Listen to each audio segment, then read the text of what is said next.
जय श्री राधा कृष्ण। गणपति के नाम से विघ्न बाधा टल जाते हैं, जो कोई प्यार से पुकारे ये उनके ही हो जाते हैं।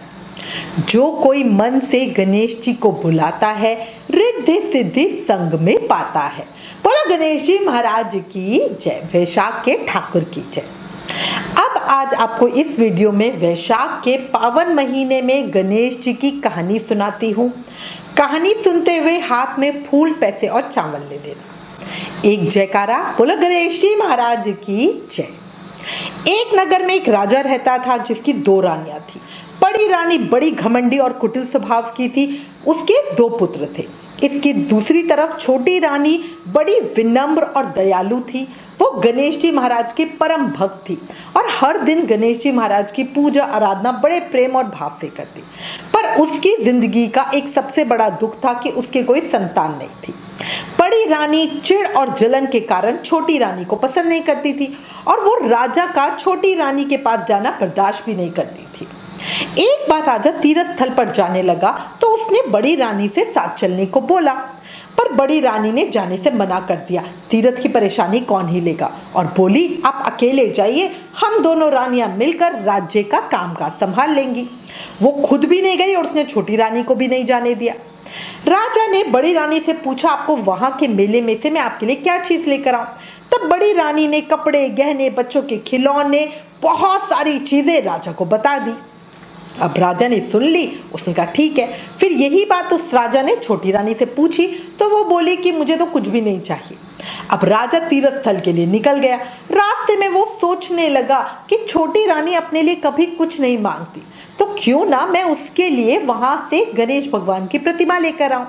अब राजा ने ऐसे ही किया। छोटी रानी के लिए एक सुंदर गणेश भगवान की प्रतिमा ले ली। घर आकर उसने बड़ी रानी को जो जो सामान उन्होंने गिनवाया था वो सब दे दिया और छोटी रानी को वो मूर्ति दे दी। छोटी रानी गणेश भगवान की मूर्ति पाकर बड़ी ही प्रसन्न हुई। उसने वो मूर्ति पूजा घर में स्थापित कर दी। मूर्ति के महल में स्थापित होते ही राजा को बहुत शुभ समाचार मिलने लगे। पड़ोसी देश से बहुत दिनों से चल रही लड़ाई में राजा की विजय हुई। राजा को समाचार मिला कि राज्य में पानी की समस्या अपने आप ही खत्म हो गई है। सारे जलाशय, कुएं, तालाब आदि सभी अपने आप ही साफ पानी से भर गए हैं और इस साल की फसल भी बहुत बढ़िया हुई। कुछ महीनों के बाद ही छोटी रानी को भी गर्भ ठहर गया। राजा तो बहुत ही खुश हुआ। बड़ी रानी को जब ये पता चला कि छोटी रानी गर्भवती है तो वो बेचैन हो गई।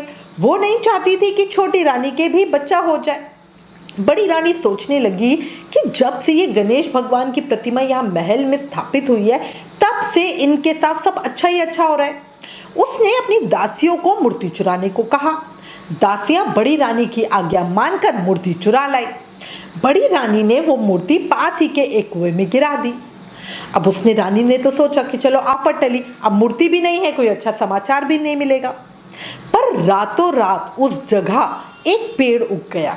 उस पेड़ पर एक ही फूल खिला और वो भी सोने का फूल।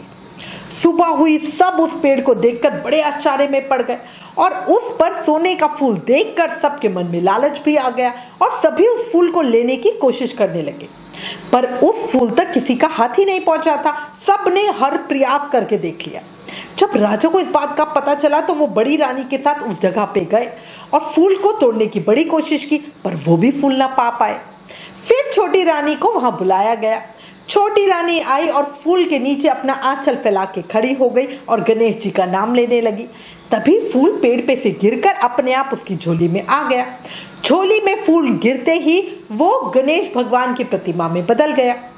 राजा देखकर बड़ा हैरान हुआ और बोला, ये तो वही प्रतिमा है जो मैं तीर्थ स्थान से लेकर आया था, ये यहाँ कैसे आई?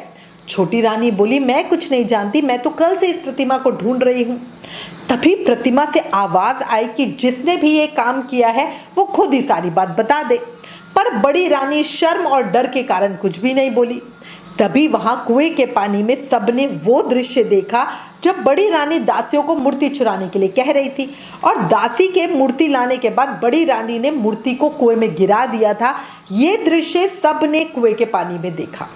ये देखते ही राजा को बहुत गुस्सा आया और उसने दंड स्वरूप बड़ी रानी को नगर से बाहर पुराने महल में रहने को भेज दिया। और यहाँ गणेश भगवान की महिमा देखकर एक भव्य सुंदर मंदिर बनवाया। वहां पर गणेश भगवान की प्रतिमा को पूरे विधि विधान से स्थापित किया गया। 9 महीने के बाद छोटी रानी को पुत्र भी हुआ।